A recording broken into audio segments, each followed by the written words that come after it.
आपको कहीं ना कहीं भारतीय जनता पार्टी का एजेंट बताया है। इसको आप कैसे देखते हैं?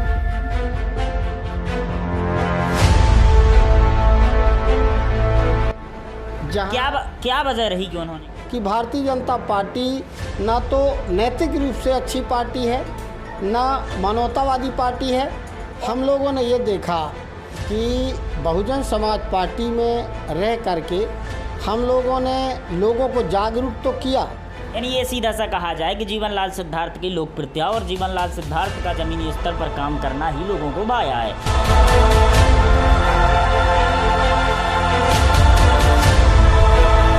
किन मुद्दों को लेकर जीवनलाल क्षेत्र में जाएंगे? वो कर्ज को समाप्त करने की क्षमता रखेंगे।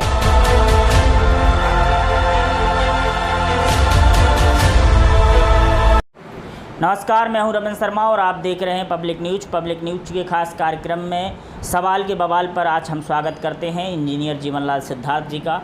जीवनलाल सिद्धार्थ जी जब से विधानसभा क्षेत्र में जनसेवा के भाव से निकले हैं तब से लगातार जनचर्चा का केंद्र बने हुए हैं। खासकर इस बार विधानसभा चुनाव को लेकर जीवनलाल सिद्धार्थ का नाम सुर्खियों में है। चाहे फिर कांग्रेसियों के अंदर खलबली मची हो, उन्हें भाजपा का एजेंट बताया हो, या फिर उनके 2008 के दौरान मिले मत को लेकर भी चर्चा में बने हैं। उनका आज हम स्वागत करते हैं जीवनलाल सिद्धार्थ जी से। और पहला ही सवाल जो बवाल मचाएगा, पहला सवाल ये है कि कांग्रेसी कार्यकर्ताओं ने और नेताओं ने ही आपको कहीं ना कहीं भारतीय जनता पार्टी का एजेंट बताया है। इसको आप कैसे देखते हैं? ये जो उन्होंने हमारे साथ एक ऐसी टिप्पणी की है जो अनैतिक है, निंदनीय है, क्या वजह रही कि उन्होंने जहाँ उसका हमारे जीवन से कोई लेना देना नहीं है। अब चूंकि उनको ऐसा लगता है कि हम कांग्रेस में इससे पीछे हो गए हैं, ये टिकट में आगे हो गया है, तो इसको कैसे पीछे किया जाए, तो इस तरीके का ब्लेम लगा करके हमको वो पीछे करना चाहते हैं।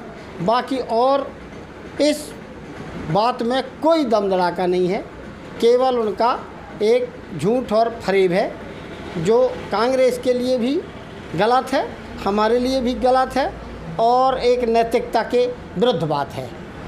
देखा जा रहा है 2008 के चुनाव में आपको 28,000 मत मिले थे बीएसपी पार्टी से जब आप प्रत्याशी थे। कहीं ना कहीं कांग्रेस का प्रत्याशी जो था उस वक्त तो तीसरे नंबर पर आया था, आप दूसरे नंबर पे आए थे। तो ये बीएसपी की वोट थी या आपकी पर्सनली व्यवहार के चलते थी? जहाँ वोट का सवाल है तो वोट तो पार्टी का कुछ जो है आधार रहता ही है, लेकिन हम ये कह सकते हैं कि जब मैं चुनाव लड़ा तो मुझे 28,184 वोट मिला और हमारे पूर्व विधायक फुंदर चौधरी जी भी चुनाव लड़े, जो कि जिन्होंने बौखला कर और उनके समर्थकों ने मेरे विरुद्ध जो ब्लेम लगाया है, उनको 17,635 वोट मिले थे, जिससे उनकी स्थिति काफ़ी नाजुक थी। तो उनके दिमाग में ये बात थी कि कांग्रेस में आने के बाद यह व्यक्ति मुझसे आगे तो है, इसलिए ब्लेम लगाया गया। और जहाँ तक वोट का सवाल है तो वोट तो आप सब लोग जानते हैं कि जब विधानसभा का चुनाव होता है तो वोट 28,184 मिलता है, लेकिन जब लोकसभा का चुनाव होता है तो वही 10-12 हज़ार में वोट सिमट जाता है। तो आप खुद ही अंदाज़ा लगा सकते हैं कि ये इनके हमारे मेहनत और हमारे साथियों के सहयोग का वोट प्राप्त हुआ है। यानी ये सीधा सा कहा जाए कि जीवनलाल सिद्धार्थ की लोकप्रियता और जीवनलाल सिद्धार्थ का ज़मीनी स्तर पर काम करना ही लोगों को भाया है और लोगों ने उन्हें मत दिया था। सीधे साफ तौर पर मैं समझाना चाहूँगा कि जीवनलाल सिद्धार्थ जी का ये कहना है, ये माना जाए कि लोकसभा के चुनाव में बीएसपी को 10,000 वोट मिली थी या और विधानसभा चुनाव में आपको 28,000 यानी दूसरे नंबर पर रहे, तो कहीं ना कहीं लोग आपको पसंद करते हैं। और अब अगला सवाल ये है कि आप कांग्रेस से प्रत्याशी हैं और दावेदारी कर रहे हैं, तो क्या वजह है कि बीएसपी को छोड़कर आप कांग्रेस में शामिल हुए? हम लोगों ने ये देखा कि बहुजन समाज पार्टी में रह करके हम लोगों ने लोगों को जागरूक तो किया, लेकिन उसका फ़ायदा कांग्रेस के वोट को घटाकर भारतीय जनता पार्टी को उसका फ़ायदा मिला। और भारतीय जनता पार्टी के जब शासन को देखा गया तो ये पाया कि भारतीय जनता पार्टी ना तो नैतिक रूप से अच्छी पार्टी है, ना मानवतावादी पार्टी है, और पूरे देश के लिए यह एक ऐसी पार्टी है जिसने लोकतंत्र के लिए एक खतरा पैदा कर दिया है और संविधान के लिए एक खतरा है, जो कभी भी भारतीय जनता पार्टी जितनी मजबूत होगी और उतने ही हमारे संविधान को ख़त्म करने की कोशिश करेगी। तो संविधान की सुरक्षा के लिए, इस देश के लोकतंत्र की सुरक्षा के लिए, मानवतावादी व्यवस्था के लिए, समतावादी व्यवस्था के लिए हम लोगों ने, बहुत सारे लोगों ने बहुजन समाज पार्टी छोड़कर कांग्रेस ज्वाइन किया था 2019 में। किन मुद्दों को लेकर जीवनलाल क्षेत्र में जाएंगे? हमारा मकसद ये है कि यह एक अनुसूचित जाति आरक्षित सीट है, इसमें काफ़ी कुछ बिगड़ा हुआ है, इसका विकास लंबे समय से कोई विकास नहीं हुआ है। इसलिए इसके विकास के लिए हम लोग किसानों की जो समस्याएं हैं, चाहे सिंचाई का मामला हो, चाहे नहर का मामला हो, चाहे स्टॉप डैम का मामला हो, चाहे तालाबों का मामला हो, चाहे बांधों का मामला हो, जिससे उनकी सारी फसलें लहलहाती नज़र आएंगी और उनका जो कर्ज है वो कर्ज भी अपने खुद की दम से भी वो कर्ज को समाप्त करने की क्षमता रखेंगे। साथ ही साथ जो शिक्षण संस्थाएं, बिगड़ी हुई शिक्षण संस्थाएं हैं, शिक्षण संस्थाओं में भी हम विधिवत सुधार करेंगे, अच्छे कॉलेज लाएंगे। अभी तक इस विधानसभा में एक भी कोई अच्छा कॉलेज नहीं है, कोई टेक्निकल कॉलेज नहीं है, कोई हमारा स्वास्थ्य संबंधी कोई कॉलेज नहीं है। तो ये सब हम ऐसी व्यवस्था करेंगे कि हर तरीके के हमारे इस क्षेत्र में कॉलेज भी आएँ, शिक्षण संस्थाएं सुधरें और स्वास्थ्य की व्यवस्थाएं, बिगड़ी हुई व्यवस्थाएं हैं, चाहे अमानगंज का मामला हो, चाहे गुनौर का मामला हो, चाहे देवीनगर का मामला हो, चाहे सलेहा का मामला हो, सब जगह ना तो अच्छे अस्पताल हैं भी तो डॉक्टर नहीं है, डॉक्टर हैं भी तो व्यवस्थाएं नहीं हैं। कुल मिलाकर के जो बिगड़ी हुई व्यवस्था है, ये जो गरीब परेशान हैं, कहीं कोई राशन कार्ड के लिए परेशान है, कहीं कोई आवास के लिए परेशान है, कहीं कोई बिजली के लिए परेशान है, कहीं कोई पानी के लिए परेशान है, ये सब परेशानियों को दूर करने का हम प्रयास करेंगे। और जो मामला बेरोजगारी का है, तो हमारे यहाँ कोई भी ऐसा साधन नहीं है जिससे हमारे लोग पलायन ना करें। तो इस पलायन को रोकने के लिए हम लोग ऐसी कोशिश भी करेंगे कि हमारे क्षेत्र में ऐसी कुछ व्यवस्थाएं बने जिससे हमारे यहाँ के छात्रों को कुछ रोज़गार मिल सके। और शासन तो ये निश्चित है कि शासन जो है बेरोज़गारी ख़त्म करने के लिए अपनी योजना लगाएंगे ही। कमलनाथ साहब ने जो 11 वचन दिए हैं, उन 11 वचनों के आधार पर हम लोग मध्य प्रदेश में एक अच्छी सरकार बनाकर और एक मध्य प्रदेश का उज्जवल भविष्य बनाने की कोशिश करेंगे। अभी वर्तमान में कांग्रेस के विधायक हैं शिवदयाल बागरी जी, लेकिन जनता में ये बताया जा रहा है कि कहीं ना कहीं विधायक जी लापता रहे क्षेत्र से, तो जनता में नाराज़गी है, इसको कैसे साधेंगे आप? देखिए, कमलनाथ साहब की 15 महीने की सरकार थी।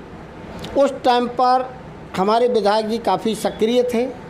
सरकार में जो योजनाएं थी उन सारी योजनाओं को उन्होंने लागू करवाने की कोशिश की, लेकिन जैसे ही सरकार ख़त्म हुई और दूसरी सरकार आई, तो उस सरकार के प्रेशर के कारण हमारे विधायक जी ने अगर काम करने की कोशिश भी की तो शासन और प्रशासन के लोगों ने हमारे विधायक जी के कामों पर रोड़ा लगाया और उनके काम को होने नहीं दिया। इसलिए वो हमारे विधायक जी ज़्यादा दौड़ धूप नहीं कर पाए और ज़्यादा सक्रियता से काम नहीं कर पाए, और भारतीय जनता पार्टी के लोगों ने उनके कदम कदम पर रोड़ा लगाने की कोशिश की। इसलिए वो निष्क्रिय हो गए, और निष्क्रिय हो गए तो हमारा जो है यहाँ का माहौल ख़राब हो गया।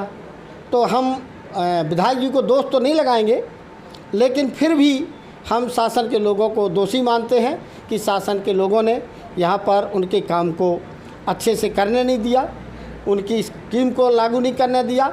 जैसे अभी हम देखते हैं कि गौशालाएँ जो यहाँ पर अपने विधानसभा में 11 गौशालाएँ का निर्माण हुआ, लेकिन एक भी गौशाला ना तो चल रही हैं, ना वो सुरक्षित हैं और ना उनमें कोई काम हो रहा है। मारी मारी गायें फिर रही हैं। इसके बाद भी भारतीय जनता पार्टी कहती है गौ माता की जय, तो कुल मिलाकर के इनके करनी में और कथनी में आकाश पाताल का अंतर है। ये हम सब लोग अच्छी तरीके से देख रहे हैं। उसके लिए विपक्ष के लोगों के ऊपर ये कहना कि विपक्ष के लोग कुछ काम नहीं कर पा रहे हैं, शासन सत्ता के लोगों ने उनको काम को रोकने का काम किया है, ऐसा मेरा सोचना है। लाडली बहना योजना एक बड़ा इफेक्ट है, तो क्या इससे महिलाओं में कोई अंतर पड़ेगा या कांग्रेस की वोटें घटेंगी या बढ़ेंगी? लाडली बहनाओं के लिए उन्होंने 18 साल तक उनका कोई मतलब नहीं था, कोई योजना नहीं थी, कोई ध्यान नहीं था।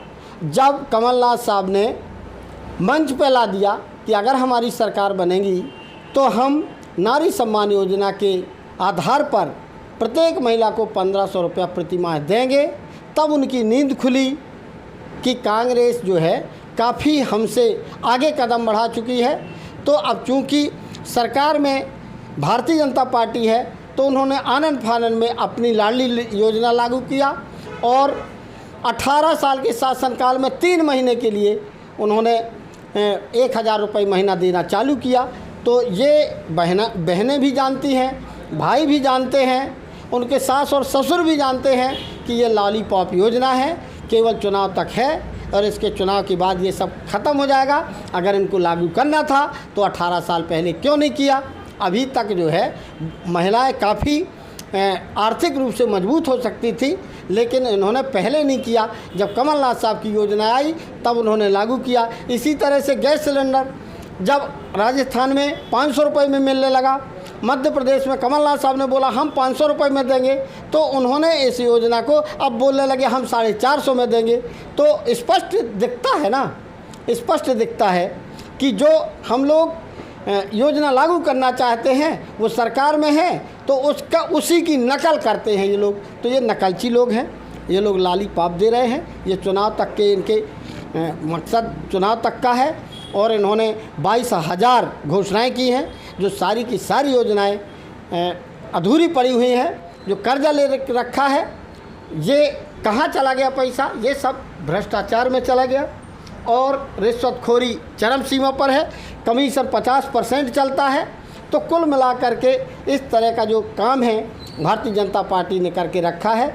कमलनाथ साहब की सरकार आएगी, हम इसको जो है इस मध्य प्रदेश को दुरुस्त करेंगे, अच्छा बनाएंगे, इसका भविष्य उज्जवल बनाएंगे, ऐसी हम लोगों की सोच है। और आप सभी का सहयोग प्राप्त होगा तो निश्चित है कि कमलनाथ साहब यहाँ के मुख्यमंत्री बनेंगे और मध्य प्रदेश का भविष्य उज्जवल होगा।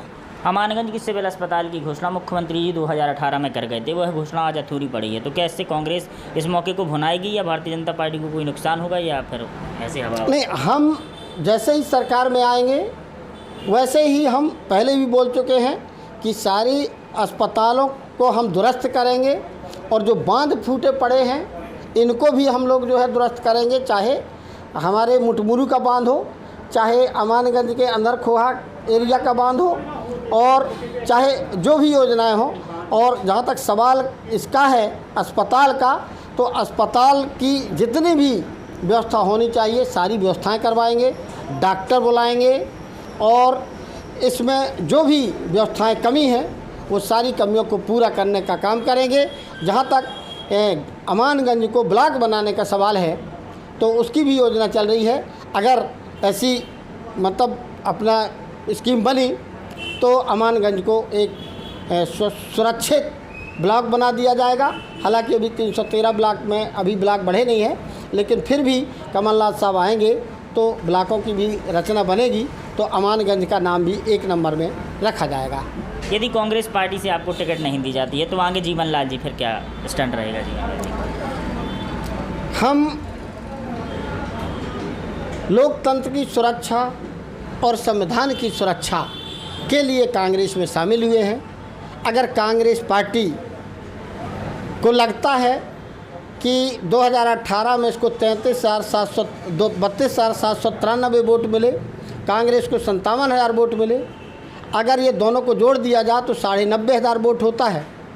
अगर इस वोट के आधार पर हम कांग्रेस ने और हमने सब ने सोचा कि अगर ये वोट एकत्र कर लिया जाए तो किसी भी कीमत पर भारतीय जनता पार्टी चुनाव नहीं जीतेगी।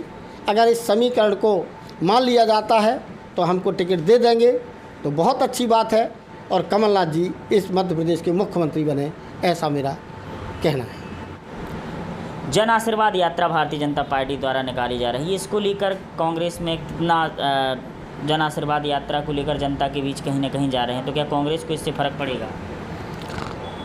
जन आशीर्वाद यात्रा पूरे मध्य प्रदेश में चली और हमने सब जगह देखा कि जन आशीर्वाद जहाँ भी मीटिंग हुई इनकी, जहाँ भी सभाएं हुई, इनके लोग नदारद रहे और वहाँ पर कुर्सियाँ खाली रहीं। किसी ने कुछ भी इनका समर्थन करने का काम नहीं किया। इसका मतलब यह है कि ये जनता ने इनको आशीर्वाद देना बंद कर दिया है। अब अगला आशीर्वाद जन आक्रोश के माध्यम से माननीय अरुण यादव जी आए थे, सीपी मित्तल जी आए थे, जीवन पटेल जी आए थे, पवन पटेल जी आए थे, उनका अपार समर्थन लोगों ने किया है। तो इससे ये साबित होता है कि भारतीय जनता पार्टी को अब कोई भी व्यक्ति आशीर्वाद देने को तैयार नहीं है। अब इन्हें विदाई देने को सब लोग तैयार हैं, तो वो निकले और सभी ने बाय बाय कह कर के इनको मध्य प्रदेश से विदा करने की योजना बना रखी है। धन्यवाद। ये थे जीवनलाल सिद्धार्थ जी, जो कांग्रेस से गन्नौर विधानसभा से दावेदारी कर रहे हैं और टिकट की मांग कर रहे हैं। इनका कहना है कि यदि कांग्रेस उन पर भरोसा जताती है, उन्हें गन्नौर विधानसभा का उम्मीदवार बनाती है, तो पूर्ण बहुमत से और बम्पर वोटों से कांग्रेस को जीत मिलेगी और कमलनाथ जी सरकार में होंगे। उन्होंने ऐसा भी कहा है कि अगर टिकट नहीं भी मिलती है तो भी वह कांग्रेस के साथ शामिल रहेंगे।